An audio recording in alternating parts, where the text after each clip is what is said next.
دنیا کا ظالم و وحشی ترین انسان ہلاکو خان اپنے گھوڑے پر شان سے بیٹھا ہوا تھا۔ چاروں طرف تاتاری افواج کی صفیں کھڑی تھیں۔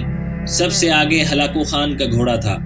ہلاکو خان کے سامنے قیدی مسلمانوں کی 3 صفیں کھڑی کی گئی تھی، جن کو آج ہلاکو خان نے اپنے حکم پر قتل ہوتے دیکھنا تھا۔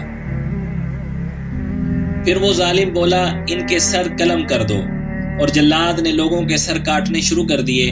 پہلی صف میں ایک کی گردن گئی، دوسرے کی گردن گئی، تیسرے چوتھے کی۔ پہلی صف میں ایک بے قصور بوڑھا غریب قیدی جو کہ اپنے گھر کا واحد کفیل بھی کھڑا تھا، وہ موت کے ڈر کی وجہ سے دوسری صف میں چلا گیا اور پہلی صف کا مکمل صفایا ہو گیا۔ ہلاکو خان کی نظروں نے اس بوڑھے کو دیکھ لیا تھا کہ وہ موت کے خوف سے اپنی پہلی صف چھوڑ کر دوسری صف میں چلا گیا۔ ہلاکو خان گھوڑے پر بیٹھا ہوا، ہاتھ میں طاقتور گرز لیے اچھال کر اس سے کھیل رہا تھا اور مسلمانوں کے قتل کا منظر دیکھ کر اس کھیل سے خود کو خوش کر رہا تھا۔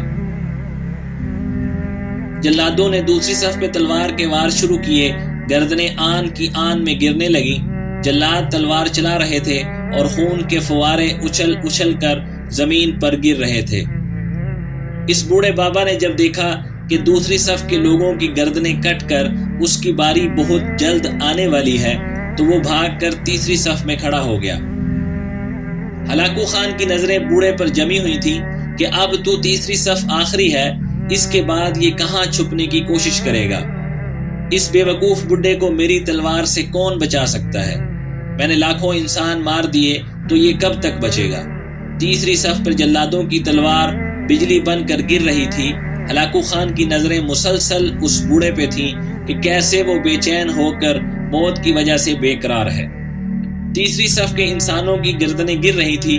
جلاد بجلی کی سی تیزی سے اس بوڑھے بابا کو پہنچا تو ہلاکو خان کی آواز گونجی، رک جاؤ، اس کو ابھی کچھ نہ کہو۔ بابا بتا، پہلی صف سے دوسری صف میں بھاگ آیا، جب وہ ختم ہوئی تو تیسری صف میں بھاگ آیا۔ بابا اب بتا، پیچھے تو کوئی اور صف بھی نہیں، اب تو بھاگ کر کہاں جائے گا؟ اب تجھے مجھ سے کون بچائے گا؟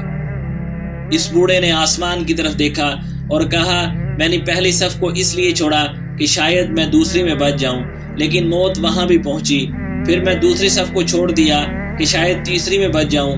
ہلاکو نے گرز کو ہاتھ میں اچھالتے ہوئے کہا، بابا کیسی خام خیالی ہے، یہ کیسی بہکی باتیں کر رہے ہو؟ بھلا تمہیں میری تلوار سے بھی کوئی بچا سکتا ہے؟ بوڑھے مسلمان نے زمین و آسمان کی ہر چیز کے مالک اس وحدہ لا شریک رب پر بے انتہا یقین کے ساتھ کہا کہ وہ اوپر والی ذات اگر چاہے تو کچھ بھی ہو سکتا ہے، اور اگر وہ چاہے تو مجھے تجھ سے بچا سکتا ہے۔ کیسے بچا سکتا ہے؟ ہلاکو خان نے اتنے تکبر میں آ کر کہا کہ اس کے ہاتھ سے گرز ہی گر پڑا۔ ہلاکو خان چابک دست، ہوشیار جنگجو اور چالاک انسان تھا۔ ہلاکو خان گھوڑے کے اوپر بیٹھے بیٹھے گرے ہوئے گرز کو اٹھانے کے لیے خود کو جھکایا کہ زمین پر گرنے سے پہلے وہ اسے ہوا میں ہی پکڑ لے۔ اسی کوشش میں ہلاکو خان کا ایک پاؤں رکاب سے نکلا اور وہ اپنے گھوڑے سے نیچے آ پڑا، جبکہ دوسرا پاؤں رکاب میں ہی پھنس کر رہ گیا۔ ہلاکو خان کا گھوڑا اتنا ڈر گیا کہ بھاگ نکلا۔ ہلاکو نے خود کو بچانے کی بڑی کوشش کی، لشکر بھی حرکت میں آ گیا، لیکن گھوڑا اتنا طاقتور تھا کہ کسی کے قابو میں نہ آیا۔ وہ ہلاکو خان کو پتھروں میں گھسیٹ گھسیٹ کر بھاگتا رہا، یہاں تک کہ ہلاکو کا سر پتھروں سے پٹخ پٹخ کر اس قدر لہو لہان ہو گیا کہ اس کی روح چند ہی منٹوں میں اپنے اس تکبر بھرے وجود کو چھوڑ کر جہنم رسید ہو گئی۔ لشکر نے جب بے انتہا کوششوں کے بعد ہلاکو خان کے طاقتور گھوڑے کو قابو کیا تو اس وقت تک اس کا سر برے طریقے سے کچلا جا چکا تھا۔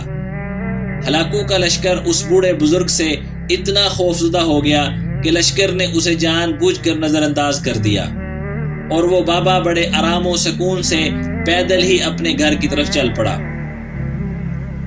مظلوم کی آہ سے ڈرنا چاہیے، کیونکہ جب مظلوم وہ اللہ سے رجوع کرتا ہے تو قبولیت بہت دور سے اس کا استقبال کرنے آتی ہے۔